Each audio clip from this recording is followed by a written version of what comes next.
Maths foundation के Irfan sir के physics के क्लास में आप सभी का स्वागत है। मैं इरफान आलम आज आपको क्लास 11 का पहला क्लास ले रहा हूं, जिसमें हम आपको क्लास 11 से इंट्रोड्यूस कराऊंगा कि ये क्लास 11 में कौन कौन से सब्जेक्ट्स हैं साइंस के लिए और किस तरह से ये कॉम्बिनेशन बनता है, और उसके बाद कुछ आज पढ़ाएंगे भी। तो आइए हम देख रहे हैं, जैसा आप देख रहे हैं लिखा हुआ है क्लास 11 साइंस। अगर आप क्लास 11 में साइंस लेते हैं तो आपके पास कुछ सब्जेक्ट हैं जो कि कोर सब्जेक्ट कहलाते हैं, जैसे फिजिक्स, केमिस्ट्री, मैथ्स और बायोलॉजी। ये साइंस का कोर सब्जेक्ट कहलाता है। इन 4 सब्जेक्ट्स को मिला करके एक ग्रुप बनता है। पहला ग्रुप है जिसका नाम है पीसीएम, मतलब फिजिक्स, केमिस्ट्री एंड मैथ्स। दूसरा ग्रुप है जो कहलाता है पीसीबी, मतलब फिजिक्स, केमिस्ट्री एंड बायोलॉजी। और तीसरा ग्रुप है जो कहलाता है पीसीएमबी, मतलब फिजिक्स, केमिस्ट्री, मैथ्स और बायोलॉजी। अगर कोई स्टूडेंट क्लास 11 का साइंस पढ़ रहा होगा तो अपने सब्जेक्ट का सिलेक्शन कर सकता है, या तो फिजिक्स, केमिस्ट्री, मैथ्स, या फिजिक्स, केमिस्ट्री, बायोलॉजी, या फिजिक्स, केमिस्ट्री, मैथ्स और साथ ही साथ बायोलॉजी भी कर सकता है। क्लास 11 में अगर फिजिक्स की बात की जाए तो फिजिक्स का जो एग्जाम्स होता है, फाइनल एग्जाम, वो 100 मार्क्स का होता है। ये 100 मार्क्स दो पार्ट में बटे हुए होते हैं। 70 मार्क्स जो कि आपको थ्योरी के लिए होते हैं और 30 मार्क्स प्रैक्टिकल के लिए होते हैं। उसी तरह से केमिस्ट्री भी दो हिस्सों में बटा होता है। इसमें 70 मार्क्स थ्योरी का होगा और 30 मार्क्स जो है वो प्रैक्टिकल का होगा। लेकिन मैथ्स में किसी तरह का कोई प्रैक्टिकल नहीं है, इसलिए मैथ्स में 100 मार्क्स होगा। तो कोर पेपर में जो आपको फुल मार्क्स मिलेंगे पीसीएम ग्रुप में, वो 300 है। इसी तरह से अगर आप दूसरे ग्रुप में चले जाएंगे, फिजिक्स पीसीबी में, तो फिजिक्स 100 मार्क्स का होगा। अगेन फिजिक्स में आपको 70 मार्क्स का थ्योरी होगा और 30 मार्क्स का प्रैक्टिकल होगा। केमिस्ट्री में उसी तरह से 70 मार्क्स थ्योरी और 30 मार्क्स प्रैक्टिकल। लेकिन जब आप बायोलॉजी में आ जाएंगे तो यहां भी 30 मार्क्स 70 मार्क्स का थ्योरी होगा और 30 मार्क्स का प्रैक्टिकल। अगेन यहां पे 300 मार्क्स हो रहा है। लेकिन चौथा जो ग्रुप है पीसीएमबी, अगर आप पीसीएमबी रखते हैं तो फिजिक्स 100 मार्क्स का होगा, केमिस्ट्री 100 मार्क्स का, मैथमेटिक्स 100 मार्क्स का, बायोलॉजी 100 मार्क्स का। इसमें मैथ्स और बायोलॉजी के बीच में टशन चलता है। जिस सब्जेक्ट में आपका नंबर कम आ जाएगा वो आपका एक्स्ट्रा हो जाएगा। जैसे मान लिया जाए कि मैथ्स में आपने 70 लाया है और बायोलॉजी में आपने 80 लाया है, तो मैथ्स आपका एक्स्ट्रा माना जाएगा और बायोलॉजी मेन पेपर होगा। लेकिन अगर आपने मैथ्स में 80 लाया है और बायोलॉजी में 70 लाया है, तो उस केस में आपका मैथ्स, अगर मैथ्स में आपका 80 है और बायोलॉजी में आपका 70 है, तो मैथ्स आपको मेन पेपर होगा और बायोलॉजी एक्स्ट्रा पेपर हो जाएगा। अगर आप पीसीएम ग्रुप रखते हैं तो आप इंजीनियरिंग के लाइन में भी जा सकते हैं और मेडिकल के लाइन में भी जा सकते हैं। लेकिन ये 4 पेपर रखना थोड़ा डिफिकल्ट हो जाता है। अपने आप में फिजिक्स, केमिस्ट्री और मैथ्स एक डिफिकल्ट कॉम्बिनेशन है। अगर आप इसमें फिजिक्स, केमिस्ट्री, मैथ्स, बायो 4 ले लेंगे तो ये एक डिफिकल्ट कॉम्बिनेशन माना जाता है। लेकिन बहुत सारे स्टूडेंट्स हैं जो इन चारों सब्जेक्ट को एक साथ रख करके उसके बाद भी उनका रिजल्ट बहुत बढ़िया होता है। अगर आपको अपने ऊपर विश्वास है तो आप बिल्कुल ये चारों सब्जेक्ट रख सकते हैं।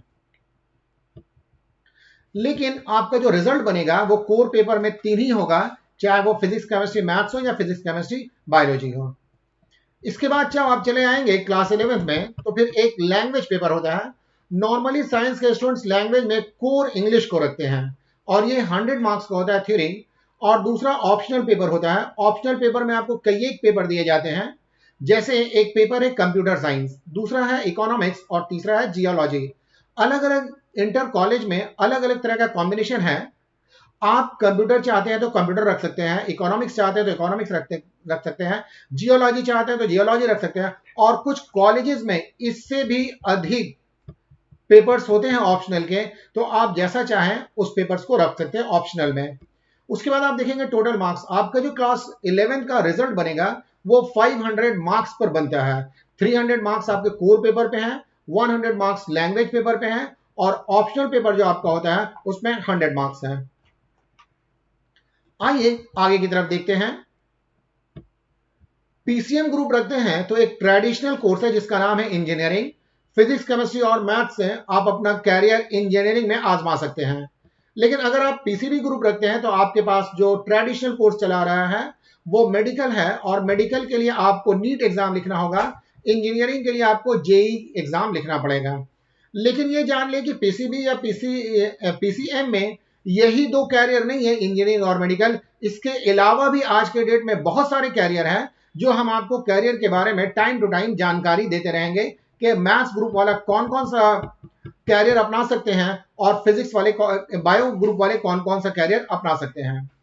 अब अगर बात करें हम क्वेश्चन पेपर के बारे में, तो क्लास 11 फिजिक्स का पेपर देखें। इसके क्वेश्चन, फिजिक्स का जो मैक्सिमम मार्क्स होता है थ्योरी पेपर में वो 70 होता है।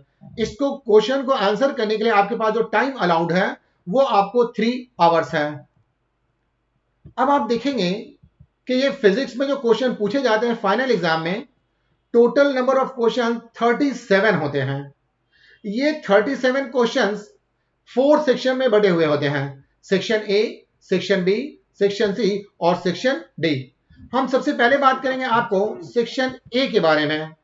तो सेक्शन ए में टोटल 20 क्वेश्चंस पूछे जाते हैं। ये 20 क्वेश्चंस आपको 3 फॉर्मेट में बने होते हैं। इसमें सबसे पहला जो क्वेश्चन होता है वो मल्टीपल चॉइस टाइप क्वेश्चंस होता है। मतलब एक क्वेश्चन के लिए आपको 4 ऑप्शन दिए जाते हैं। जो आंसर करेक्ट होता है उस आंसर को आप चूज करेंगे तो आपको 1 मार्क मिलेगा। रॉन्ग क्वेश्चन अगर आप रॉन्ग आंसर चूज कर लेंगे तो आपको 0 मार्क्स मिलेगा। इसी सेक्शन में दूसरा क्वेश्चन होता है जो कि कहलाता है फिल इन द ब्लैंक्स। मतलब एक स्टेटमेंट दिया रहता है और उस स्टेटमेंट में आपको स्पेस खाली रहेगा, उस स्पेस को एप्रोप्रिएट वर्ड से फिलअप करना है। अगर आप करेक्टली फिलअप करते हैं, 5 क्वेश्चंस को करेक्टली फिलअप करते हैं तो आपको 5 मार्क्स मिलेगा, और अगर रॉन्ग करते हैं तो आपको 0 मार्क्स मिल जाएगा। इसके बाद आप चले आएंगे इसी सेक्शन ए में, तीसरा सेक्शन होता है very short answer type question. ये very short answer type question, हर एक क्वेश्चन के लिए आपको आंसर देना पड़ता है। इस क्वेश्चन में आपको या तो आंसर 1 वर्ड में देना है या आंसर आपको 1 सेंटेंस में देना है। जैसे आपसे पूछा जाएगा कि is linear momentum a scalar और वेक्टर, तो लीनियर मोमेंटम वेक्टर होता है, आपको एक ही शब्द में इसका आंसर देना है और वो आंसर हो जाएगा वेक्टर। आपसे पूछा जाएगा what do you mean by astronomical unit, तो what do you mean by astronomical unit, इसे आपको डिफाइन करना पड़ेगा और उसको डिफाइन करने के लिए आपको 1 सेंटेंस में आंसर देना पड़ेगा। इसके बाद तीसरा जो आपको हो जाता है, सेकंड सेक्शन में आप चले जाएंगे। तो ये सेकंड सेक्शन 7 मार्क्स का क्वेश्चन इसमें होता है और हर एक क्वेश्चन 2 मार्क्स के होते हैं। अगर आपने 7 क्वेश्चंस को करेक्टली आंसर किया तो आप यहां से 14 मार्क्स स्कोर कर पाएंगे। सेक्शन सी जो कि तीसरा सेक्शन है, ये 3 मार्क्स का होता है। इसमें भी 7 क्वेश्चंस होते हैं। अगर आपने 3 मार्क्स के क्वेश्चन को करेक्टली आंसर किया है तो फिर आप यहां से 21 मार्क्स स्कोर कर पाएंगे। इसके बाद यहां से अगला जो क्वेश्चन है वो लॉन्ग आंसर टाइप क्वेश्चन है। ये 5 मार्क्स का होता है। इसमें टोटल 3 क्वेश्चंस होते हैं। अगर आपने करेक्टली क्वेश्चन का आंसर किया तो आप यहां से 5 मार्क्स कर सकेंगे। इन बातों को मैंने प्रेसाइज वे में एक टेबल पे बता दिया है। देख लीजिए, सेक्शन ए है, सेक्शन बी है, सेक्शन सी है और सेक्शन डी है। सेक्शन ए से टोटल नंबर ऑफ क्वेश्चंस आपको 20 है। मल्टीपल चॉइस टाइप ये 10 क्वेश्चंस है। फिल इन द ब्लैंक्स 5 है। Very short answer type questions ये 5 है। मल्टीपल चॉइस में हर एक क्वेश्चन के लिए 1 मार्क्स है। टोटल मार्क्स यहां से आप 10 स्कोर कर पाएंगे। Number of questions fill in the blanks में 5 है, 1 मार्क के हैं, ये 5 होंगे। Very short answer type question ये 5 है, 1 मार्क्स के हैं, यहां से आप 5 मार्क्स स्कोर कर पाएंगे। जब आप सेक्शन बी में जाएंगे तो 7 क्वेश्चंस हैं। यहां short answer type questions type 1 है, हर एक क्वेश्चन के लिए 2 मार्क्स है और यहां पर आप जो है टोटल 14 मार्क्स स्कोर कर पाएंगे। इसमें आप चले आएंगे तो हर एक क्वेश्चन के लिए यहां पर 3 मार्क्स है। टोटल अगर आप 7 क्वेश्चन का आंसर करेक्टली करते हैं तो आप 21 मार्क्स स्कोर कर पाते हैं। ये डी ग्रुप है, यहां से टोटल नंबर ऑफ क्वेश्चन 3 है, 5 मार्क्स के हैं, या 5 क्वेश्चन का आंसर कर पाएंगे। आइए इसके बाद चलते हैं। अगर आप चैप्टर की बात करेंगे, यूनिट की बात करेंगे, तो क्लास 11 में टोटल 10 यूनिट्स आपको पढ़ने हैं क्लास 11 में। अगर चैप्टर की बात करेंगे तो टोटल नंबर ऑफ चैप्टर्स 15 है। किसी यूनिट में 2 चैप्टर को शामिल किया गया है और किसी यूनिट में 1 चैप्टर को शामिल किया गया है, किसी किसी यूनिट में 3-3 चैप्टर को। जैसे आप यूनिट 1 देखेंगे तो यूनिट 1 में 2 चैप्टर शामिल किया गया है, एक है फिजिकल वर्ल्ड और दूसरा नाम है यूनिट्स एंड मेजरमेंट्स। इस यूनिट का नाम है फिजिकल वर्ल्ड एंड मेजरमेंट। ये यूनिट 2 चैप्टर शामिल किए हुए हैं, पहला चैप्टर फिजिकल वर्ल्ड है और दूसरा चैप्टर यूनिट्स ऑन मेजरमेंट है। यहां इस चैप्टर को टोटल 6 क्लास में कंप्लीट करने के लिए कहा गया है, लेकिन ये दोनों चैप्टर 6 क्लास में कंप्लीट करना संभव नहीं है। इसके बाद यूनिट 2 है। यूनिट 2 का नाम है काइनेमेटिक्स। काइनेमेटिक्स में 2 चैप्टर शामिल किया गया है, एक का नाम है motion on a straight line और दूसरा का नाम है मोशन इन अ प्लेन। इसके बाद आप चले आएंगे तो आपको थर्ड यूनिट है। थर्ड यूनिट का नाम है लॉज ऑफ मोशन। इसमें चैप्टर 5 एक ही चैप्टर शामिल किया गया है और वो चैप्टर है लॉज ऑफ मोशन के बारे में। इसके बाद आप चले आएंगे चैप्टर नंबर यूनिट 4। यूनिट 4 का नाम है work energy and power. Work energy and power में ये 6 चैप्टर, इसमें चैप्टर नंबर 6 है जिसमें आपको वर्क एनर्जी और पावर की जानकारी दी जाएगी। यूनिट 5 में आप चले जाएंगे तो यूनिट 5 का नाम है motion of system of particle and rigid body. इसमें एक ही चैप्टर है जिसका नाम है system of particles and rotational motion. Unit 6 में आप चले जाएंगे जिसका नाम है ग्रेविटेशन और यूनिट चैप्टर 8 में आप चले जाएंगे। यूनिट 6 में यूनिट का नाम है ग्रेविटेशन और चैप्टर का भी नाम है ग्रेविटेशन। जब आप यूनिट 7 में चले जाएंगे तो इस यूनिट का नाम है बल्क प्रॉपर्टीज ऑफ मैटर। ये सबसे बड़ा यूनिट है। इसमें 3 चैप्टर्स को शामिल किया गया है। पहला चैप्टर है मैकेनिकल प्रॉपर्टीज ऑफ सॉलिड, दूसरा है मैकेनिकल प्रॉपर्टीज ऑफ फ्लूइड और तीसरा है thermal properties of matter. Real में ये मेजॉरिटी ऑफ क्वेश्चंस इसी सेक्शन से पूछे जाते हैं। जब आप यूनिट 8 में आ जाएंगे तो थर्मोडायनेमिक्स है। थर्मोडायनेमिक्स में एक ही चैप्टर को शामिल किया गया है और उस चैप्टर का नाम है थर्मोडायनेमिक्स। जब आप 9 में चले आएंगे तो 9 यूनिट 9 का नाम है behaviour of perfect gas and kinetic theory of gas. इसमें एक ही चैप्टर है और उस चैप्टर का नाम है काइनेटिक थ्योरी। यूनिट 10 में आप चले आएंगे तो यूनिट 10 में आप देखेंगे 2 चैप्टर को शामिल किया गया है। एक चैप्टर का नाम है ओसिलेशन और दूसरे चैप्टर का नाम है वेव। तो चैप्टर नंबर 14 ओसिलेशन है और चैप्टर नंबर 15 वेव्स है। अगर आप सिलेबस की बात करेंगे तो मैं ये दिखा रहा हूं कि आपको पहले चैप्टर में क्या पढ़ने हैं। आइए देखते हैं। अगर आप पहले यूनिट में जाते हैं तो पहले यूनिट का नाम है फिजिकल वर्ल्ड एंड मेजरमेंट। इसमें 2 चैप्टर को शामिल किया गया है। पहला चैप्टर है फिजिकल वर्ल्ड और फिजिकल वर्ल्ड में आपको physics, scope and excitement, nature of physical laws, physics, technology and society के बारे में पढ़ना है। चैप्टर 2 में आप जाएंगे तो आपको लिखा हुआ है units and measurements, need of measurement, unit of measurement, system of units, SI units, fundamental units, derived units, ये सारी चीजें पढ़नी है। Dimension of physical quantities, dimensional analysis and its application. Unit 2 में आप चले जाएंगे तो ये काइनेमेटिक्स है। इसमें 2 चैप्टर शामिल किया गया है, एक motion on a straight line. Motion on a straight line में क्या क्या पढ़ना है वो आपको यहां पर दर्शा दिया गया है। इसी तरह से आप चले जाएंगे motion in a plane. Motion in a plane में क्या क्या पढ़ाई करनी है वो आप यहां से देख सकते हैं। अब आप चले जाएंगे unit laws of motion. Laws of motion में ये सारी चीजें आपको दी गई हैं। लॉज ऑफ मोशन है intuitive concept of force, inertia, Newton's first law of motion, momentum, ये सारी चीजें दी गई हैं। इसके बाद आप चले आएंगे इक्विलिब्रियम ऑफ कॉन्करेंट फोर्सेस के बारे में।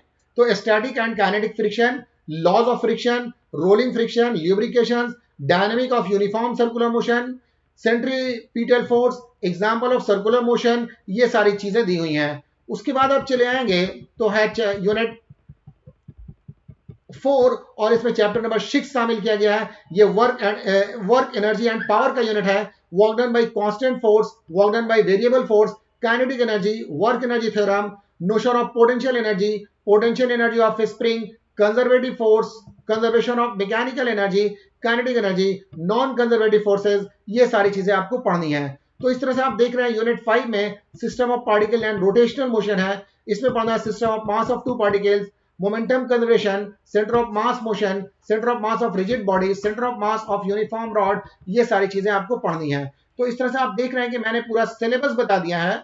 और चैप्टर नंबर 8 है जिसका नाम है gravitation, Kepler's laws of planetary motion, universal law of gravitation, acceleration due to gravity and its variation with altitude and depth, gravitational potential energy, gravitational potential, escape velocity, orbital velocity, satellite, geostationary satellite, इन सारी चीजों के बारे में आप unit 4 में पढ़ेंगे। उसके बाद 6 में। उसके बाद है properties of bulk matter. Properties of bulk matter में मैकेनिकल प्रॉपर्टीज ऑफ सॉलिड्स है, इलास्टिक बिहेवियर है, स्ट्रेस स्ट्रेन रिलेशन है, हुक्स लॉ, यंग्स मॉडुलस, ये सारी चीजें हैं। उसके बाद आप चले आएंगे चैप्टर नंबर 10 में जिसका नाम है प्रॉपर्टीज ऑफ फ्लूइड। यहां पर आपको फ्लूइड्स के बारे में सारी चीजें जाननी है। उसके बाद थर्मल प्रॉपर्टीज ऑफ मैटर है। थर्मल प्रॉपर्टीज ऑफ मैटर में आपको पढ़ना है हीट क्या है, टेम्परेचर क्या है, thermal expansion of solids, liquids and gases, anomalous expansion of water, specific heat capacity, CP क्या है, सीवी क्या है, calorimetry, change of state, latent heat, ये सारी चीजें हैं। एक बड़ा पोर्शन यहां पर भी आपको स्टडी करने की जरूरत है। इसके बाद थर्मल प्रॉपर्टीज ऑफ मैटर में आपको पढ़ना है heat transfer, conduction, convection, radiation, thermal conductivity, qualitative idea of black body radiation, Wien's displacement law, Stefan's law, greenhouse effect, ये सारी चीजें आपको पढ़नी है। इसके बाद आप आगे की तरफ चलेंगे तो लिखा हुआ है थर्मोडायनेमिक्स। थर्मोडायनेमिक्स में आपको पढ़ना है thermal equilibrium, definition of temperature, zeroth law of thermodynamics, heat, work and internal energy, first law of thermodynamics, isothermal and adiabatic process, second law of thermodynamics, reversible and irreversible process, heat engine and refrigerator के बारे में आपको पढ़ना है। उसके बाद behaviour of perfect gas, इसमें एक ही चैप्टर है जिसका नाम है काइनेटिक थ्योरी ऑफ गैस। इसमें आपको equation of perfect gas, work done in compressing a gas, kinetic theory of gases, assumption, concept, ये सारी चीजें आपको यहां पर पढ़नी है। उसके बाद है यूनिट नंबर 10 जिसमें 2 चैप्टर्स है, एक ओसिलेशन है और एक आपको जो है वेव है। तो ओसिलेशन में आप देख रहे हैं क्या क्या पढ़ना है और वेव में भी आप देख ले रहे हैं कि आपको क्या क्या पढ़ना है। ये सारी जानकारी आपको आपके व्हाट्सएप पे भेज दी जाएगी। आपको जो पढ़ना है वो सिलेबस फॉरवर्ड कर दिया जाएगा। इसके बाद प्रैक्टिकल के बारे में जानकारी दी गई है। प्रैक्टिकल में आपको देख रहे हैं इवैल्यूएशन स्कीम। प्रैक्टिकल में मैक्सिमम मार्क्स इतना होता है 2 एक्सपेरिमेंट 1 फ्रॉम ईच सेक्शन। आपके पास 2 सेक्शन होंगे, हर एक सेक्शन से एक एक एक्सपेरिमेंट करने हैं। प्रैक्टिकल रिकॉर्ड आपको करना है, 1 एक्टिविटी फ्रॉम सेक्शन करना है, इन्वेस्टिगेटरी प्रोजेक्ट करनी है आपको, ये स्कूल पर डिपेंड करता है। और वाइवा होता है, टोटल 30 मार्क्स के क्वेश्चन होते हैं। नॉर्मली ये सेक्शन आपको हर एक स्कूल में 25 मार्क्स से ऊपर दे दिया जाता है। स्कूल इसमें आपका सपोर्ट करता है, आपको इसमें कोई प्रॉब्लम नहीं होगा, आप ज्यादा से ज्यादा मार्क्स स्कोर कर पाएंगे। तो ये ओवरऑल डिस्क्रिप्शन था